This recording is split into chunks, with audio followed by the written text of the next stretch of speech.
Battle of the Dragon Eggs. Are you ready for an adventure? Snuggle in and close your eyes. Take a deep breath. Now use your imagination to picture the story in your head as we begin our adventure. The hike up the winding mountain trail was a daily ritual for Kelly, a journey she treasured as much as the destination. Her legs carried her up the steep path, and the cool mountain breeze played with her fiery red hair that cascaded down her back. As she reached the cave's entrance, her heart swelled with joy. It was a secluded place known only to her. There, within the cave, she found Tempest, the beautiful dragon. Tempest's big wings wrapped around her in an embrace.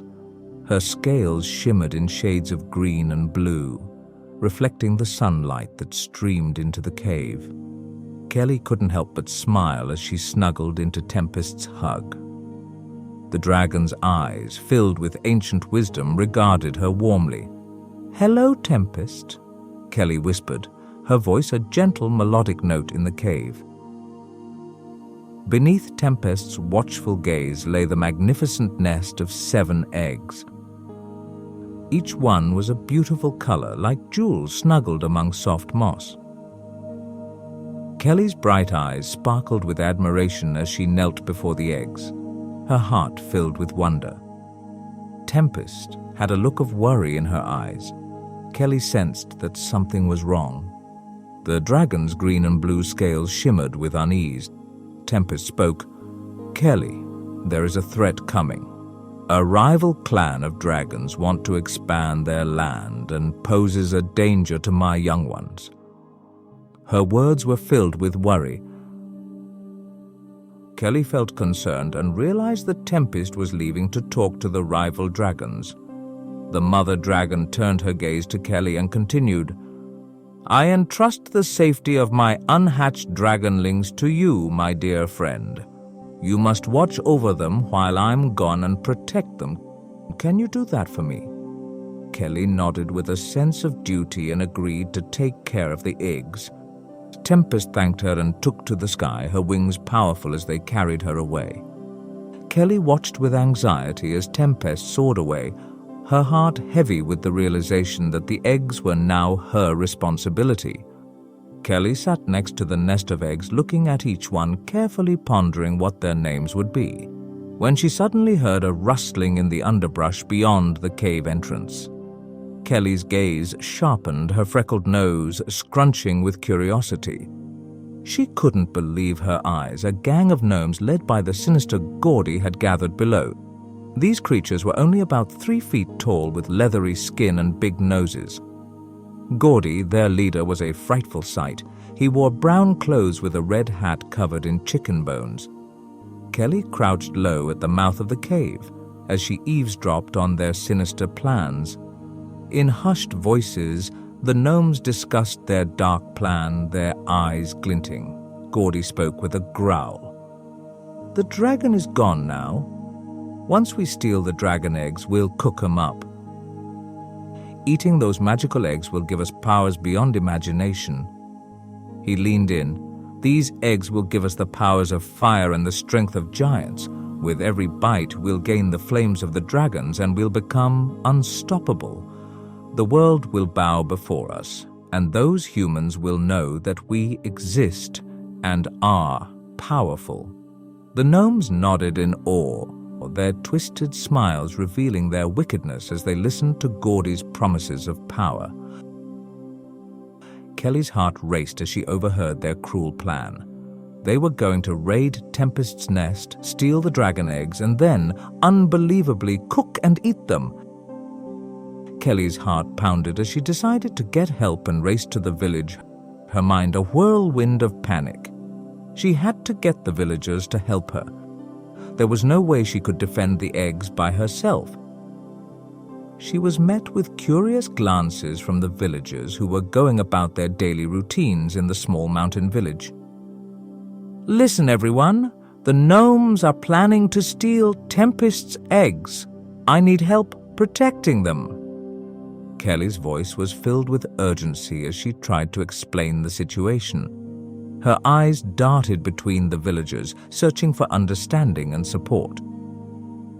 But what she received in return was laughter. An elderly woman patted Kelly's head with a smile. "Oh dear, you've always been one for stories. Those gnomes are nothing but myths. Go on and play, child." The villagers continued their daily activities, blissfully unaware of the impending threat. Kelly's eyes filled with tears of frustration as she realized the villagers didn't believe her. It was a moment of disappointment, a feeling of being unheard. Determined not to let the dragon eggs fall into the hands of the gnomes, Kelly wiped her tears away and squared her shoulders. "Josie will listen to me. I'll ask her to help me figure out a plan to protect the eggs," she declared. Her steps were fast as she made her way to her best friend Josie's house, her heart heavy with the knowledge of the gnomes' sinister plans. Josie's home was a blue cottage with a white picket fence that wrapped around the garden. It was a place of warmth and laughter, just like Josie. She knocked on the door using their secret pattern. The door opened, and Josie's face lit up with a radiant smile.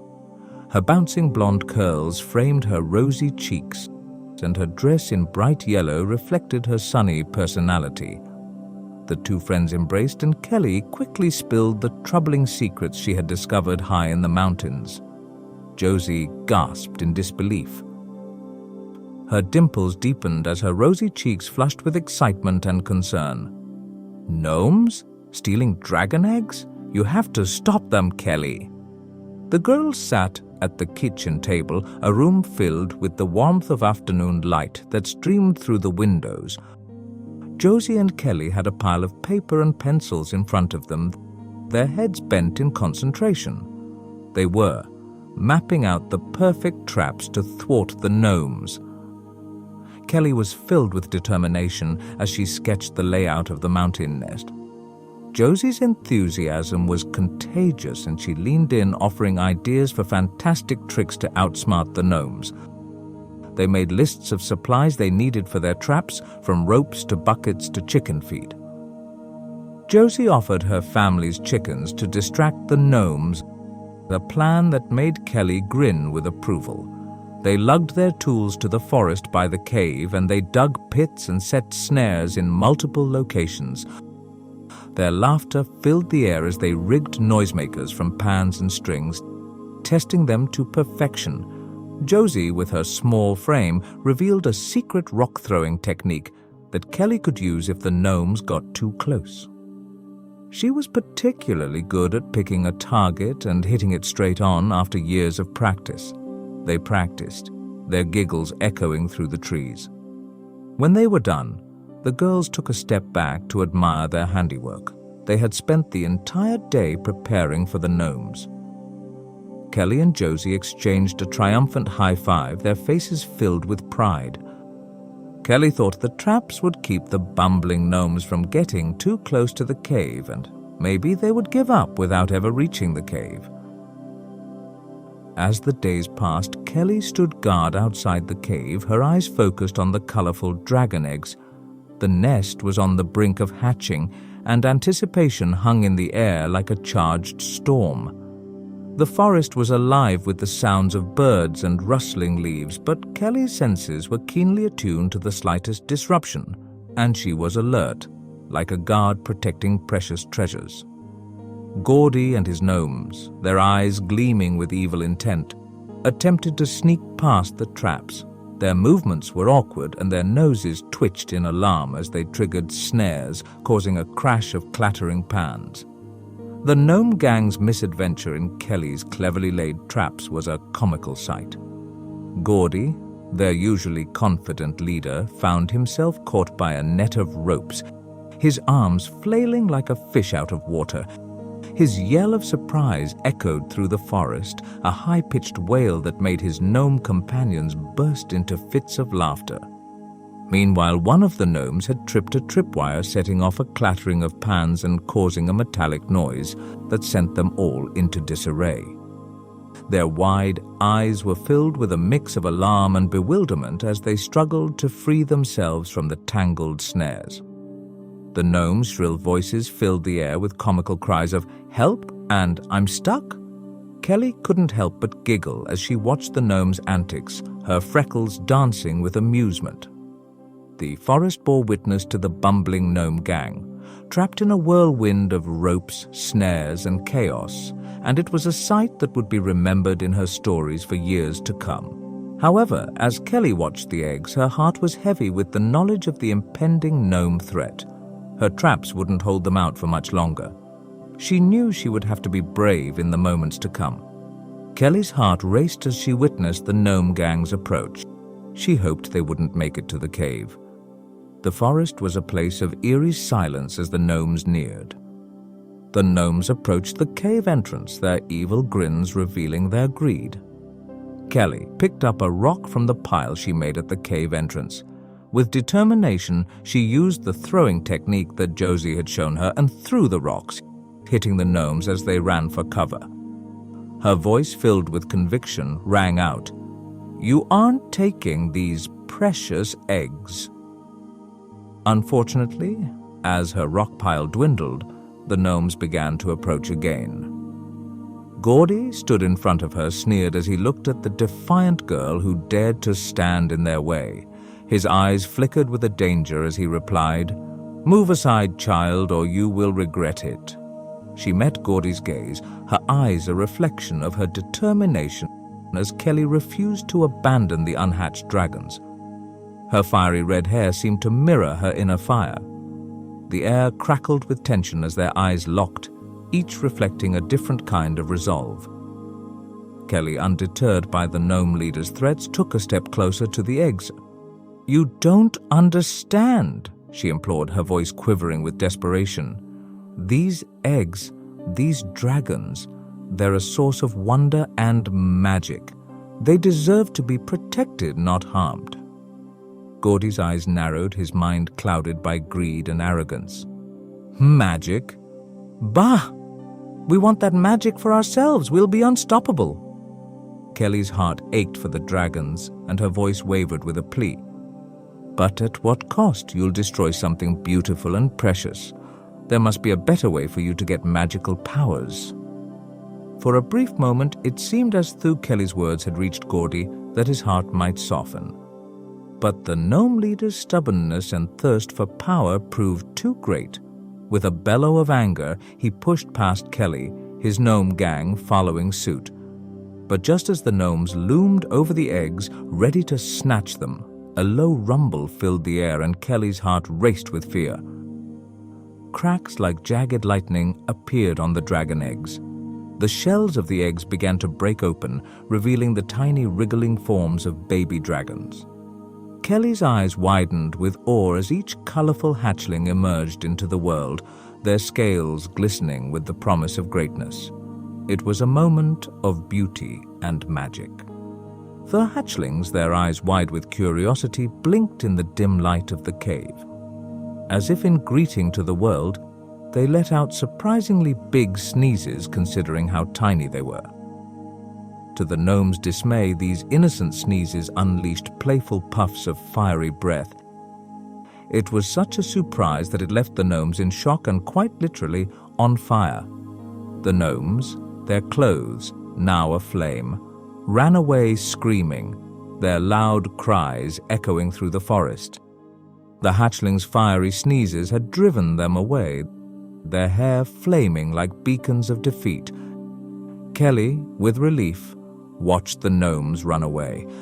The hatchlings, with their playful, fiery bursts, had triumphed over the gnomes, and it was a sight to remember. The gnomes, still smoking, fled towards the village in their panicked retreat. As they reached the town square, the villagers, their faces filled with astonishment, saw the creatures for the first time. The realization dawned on them that the gnomes were real, not mere myths. The villagers, now aware of the danger that Kelly had been warning them about, cheered for her and the hatchlings who had defeated the threat. Their voices filled the air with laughter as they watched the gnomes running through the town. Kelly's heart swelled with pride as she heard the sounds from below. With the gnomes defeated and the town's laughter echoing up the mountain, Kelly turned her attention to the sky as she saw Tempest approaching. Tempest landed near the cave entrance and walked slowly into the cave. Her green and blue scales shimmered with beauty as she gazed upon the scene before her. In the nest, the dragon eggs had hatched and her baby dragons were gazing at her. Her eyes, ancient and wise, filled with joy and love as she looked at her hatchlings. Each one was a miracle. The mother dragon cooed with tenderness, her head lowered to greet her newborns. But as her eyes fell upon the cave floor, they widened with a mixture of shock and confusion. Strewn across the cave floor were the strange weapons of the gnomes and some rope that Kelly had used to protect the eggs. Tempest had never seen such things in her cave before. Looking at Kelly, her voice sounding like a rumbling storm, "My dear friend, what are these objects doing in my nest? What happened while I was gone?" Kelly explained the gnome threat and the actions she had taken to safeguard the eggs. Her freckles danced with emotion as she spoke. "I'm sorry, Tempest, but there were gnomes who tried to steal the eggs. I did everything I could to protect them. Your little ones ended up saving the day," she said as she told the story in more detail. Tempest, filled with understanding and gratitude, lowered her head to nuzzle Kelly gently. "You have safeguarded my precious babies and ensured their safe arrival into this world. For that, I'm forever grateful. I cannot express my thanks enough. You are a true guardian of these younglings." Kelly, her face illuminated with a big smile, felt her heart swell with emotion. Kelly had not only protected the eggs, but had helped to bring new life into the world. The bond between her and Tempest, and between the young girl and the dragons, would last forever. It was a moment that would shape their adventures in the days to come. Kelly thought about her adventure and realized that she could be brave even when she felt scared and alone. Protecting the eggs against the gnomes wasn't easy, but she felt proud of herself as she gazed at the baby dragons. Kelly and Tempest admired and cuddled the younglings together. Among the hatchlings, one in particular caught Kelly's eye. A purple dragon, her scales vibrant and unique, seemed to share a special connection with the young girl. Kelly extended her hand, her fingers gently stroking the dragon's tiny head. With affection, she named the hatchling Violet. As she formed a unique bond with Violet and the other hatchlings, Kelly looked forward to the adventures that lay ahead, filled with the promise of friendship, magic, and a future where humans and dragons would always be friends. Sweet dreams, young one, and remember Kelly's story when you're scared and find the courage to be brave, just like Kelly. The end.